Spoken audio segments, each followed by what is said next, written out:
Are we heading into a third world war? Recent decades have seen America dominate the world. That means that almost all countries are playing by Western rules. That is, the countries that people care about. They have Western governance, Western economic systems, Western worldview, everything's Western. Great! In fact, we could look at almost the entire world as some sort of American trading empire. Everyone wants to be a part of this huge market and get rich themselves. But not everybody likes this. Take, for instance, the Chinese Communist Party, who does not want to play by the American rules, and who looks at the Americans as basically just bullies that bully everyone. And take, for example, the Russians, who think more or less the same, that the United States prevents them from promoting their own interests in an aggressive and unfair manner. Into this camp, you could also lump in countries like Iran, North Korea, and a bunch of other countries that are not very dominant in world politics.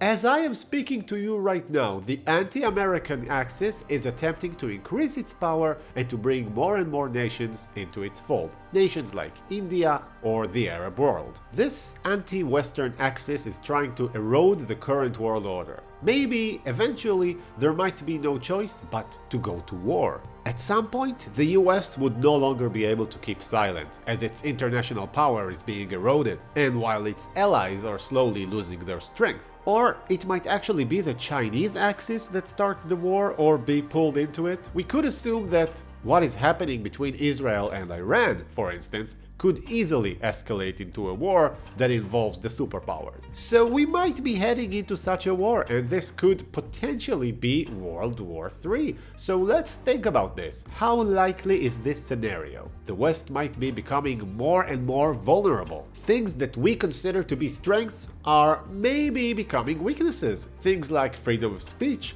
technological progress, are becoming uncontrolled social medias in which the enemies of the West are easily and successfully spreading content that could undermine society and governance. Things like Western tolerance of different ideas are becoming opportunities for its enemies to spread ideas that undermine it. And obviously, Western wealth and low birth rates are also making it accept immigrants from weaker countries who might not be sharing its ideals. Foreign influence, even the kind that goes directly against the Western ideals, is suddenly flowing in freely. Could the residents of the Western world, who lead such comfortable lives, get up from their ultra-comfortable chairs and defend their homes, their ideals, from this new and hungry enemy? Well, it's not certain, and even if they eventually do get up, it might already be too late. While this is going on, the important countries in the anti-Western axis are enjoying some pretty large advantages. Look, those countries are tough to invade. Iran is a mountainous country whose conquest will be no joke. Russia is an absolutely huge country that might not have natural defenses, but its sheer size and its winters would turn a potential invasion into a huge undertaking. And China? Well, China has the Great Wall that you can't get past. Kidding. No, China has so many people in it that if they were to decide to fight to the last, well, that's a lot of opposition. Unless you're going for mass destruction, that is. And that's without even mentioning that the Chinese axis has nuclear powers. China, Russia, and North Korea, and of course, Iran is also aspiring to acquire nuclear weapons. And if you are watching this from the future, then who knows? Iran might already have nuclear weapons. But, you know, China and Russia technically might not have identical interests. Take, for example, this area of China. It's very populated and bordering this area of Russia, which is quite empty. There could easily be some sort of Chinese takeover here in the future, but I'm sure they would put that aside and cooperate on what seems more important to them right now, that is, the weakening of the West. That is not something that hasn't happened before, by the way. Italy and Nazi Germany, before the Second World War, had a pretty tense relationship because both of them wanted Austria. Germany eventually took it. By the way, Charlie Chaplin's famous film, The Great Dictator, the one that makes fun of Hitler, was created exactly in the period of that tension between Germany and Italy. Want to move it from you, a Hickey, and my artillery take us all like this and toast you to pieces. Yes, and my aeroplanes will bomb your artillery like that! but that did not prevent them from eventually working together. In spite of all that depressing information, and I do assume that you are depressed by what you've heard so far, not all is lost. There are several factors that weaken the side of the Russia, China, and Iran axis in case of a potential war.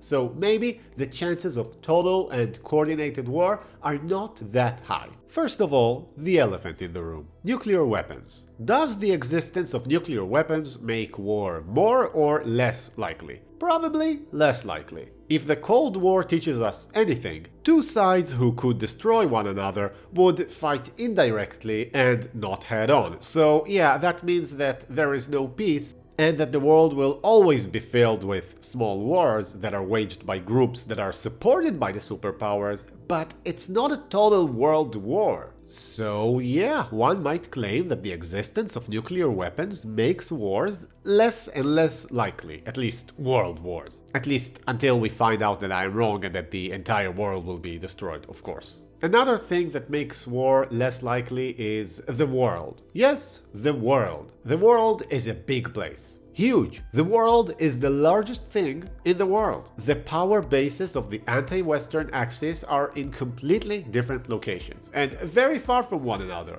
Russia's power is mainly in Eastern Europe. China's is in China, mostly Eastern China. North Korea's power is in, okay, it's close to the one in China, I'll give him that. Iran's power base is in Iran and in other militias around the Middle East. This is unlike the situation in the previous world wars. The First World War had Austro-Hungary, Germany, and the Ottoman Empire. All three were fairly close to one another. Or take the Second World War. Alongside Germany, there was Italy, which shared a border with it after the annexation of Austria. But there were also countries like Hungary, Romania, Bulgaria, Finland, Slovakia, Croatia. All these could concentrate their forces and fight together due to their geographical locations. One might even say that one of the weaknesses of the Axis during the Second World War was that Japan was too far away from the action in Europe. It simply couldn't, or wouldn't, coordinate with its allies. I can't exactly see how China, Russia, Iran, and the rest of the gang successfully concentrate their forces. They also can't agree on where to concentrate their forces, because the interests of each country are completely different. What does Russia want? To keep the West away from its heart, that is, to push westward into Eastern Europe. What does China want? To keep its vulnerable lanes in the Straits of Malacca safe, and to conquer Taiwan, which they claim is part of China. Taiwan also claims that it is the rightful owner of the rest of China. Never mind, it's a long story. Either way, that's very far from where Russia's interests are. What does North Korea want? To unify Korea, which is, okay, closer to China's interests, but still quite far from the others. What does Iran want? To achieve hegemony over the Middle East. This is far from Eastern Europe and far from the Straits of Malacca. So yeah, the anti-Western forces are all united in wanting to weaken and undermine the West, but they are not united when it comes to anything outside of that. How could they wage a total war if they can't agree on where to put their forces? And even if they could agree on that, how would they do it? Because in order to exert military power so far away from home, you need two things: bases and a navy. Why bases? Because if you have, say, a Chinese military base in Iran, then that means China could act militarily in Iran. And the more bases, the easier it becomes to have large-scale actions. The US has many bases around the world and outside of its borders. The nations that oppose it have, well, less bases. And why do you need a navy? Because a navy allows you to send a powerful military force far from your borders, especially if the navy has aircraft carriers. These could be considered mobile floating bases. The US has a huge navy, much larger than its enemies. How huge? Well, it has more aircraft carriers than all of its opponents combined. And in general, the US military budget is much larger than China's, Russia's, Iran's, and North Korea's combined. So not only can the anti-Western countries not agree on where to concentrate their forces, but even if they were to agree on it, they cannot project that power as well as the US can. And even if China were to decide that it is sending a huge amount of its forces to, say, the Middle East or to Europe, what about its own borders? With all due respect to the Great Wall, yes, that was a second Great Wall joke, I'm done with those now, promise. China borders India, a strong country. It also borders Russia, which might be a friend, but is also a strong country. In addition, China borders many more countries. Is China really willing or able to leave its borders unattended? That is, unlike the USA, that only borders Canada and Mexico, both of which are far weaker than it. Now, to be fair, it could simply be the case that the anti-Western countries would simply, slowly and steadily take over the world, and the US will try to avoid a fight, only to eventually die by 1,000 cuts. It is possible, but if that happens, that still doesn't count as having another world war anytime soon. But let's assume that all these countries have agreed to concentrate their powers and that they have done so successfully. And let's assume that no one uses nuclear weapons. In such a case, would they start a war?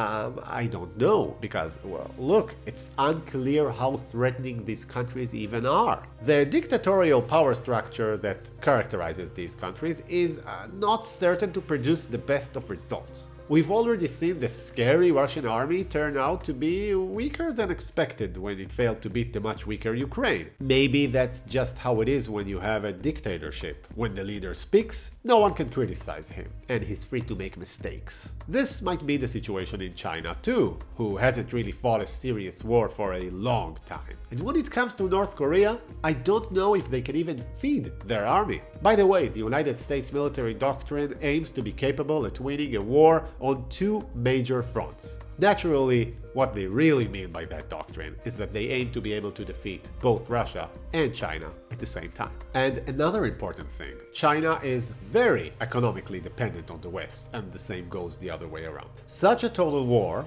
is that even possible without China's economy collapsing almost immediately? Also, you don't really have to take on China's powerful army. If the West just blockades the Straits of Malacca, it will hurt China badly. Its navy would not be able to resist such an act. So, are we on the verge of a third world war? Well, probably not, but maybe. There could be small wars all over the world, the West might slowly crumble, but a total world war? Probably not. But I suppose that in reality, only those watching me from the future already know.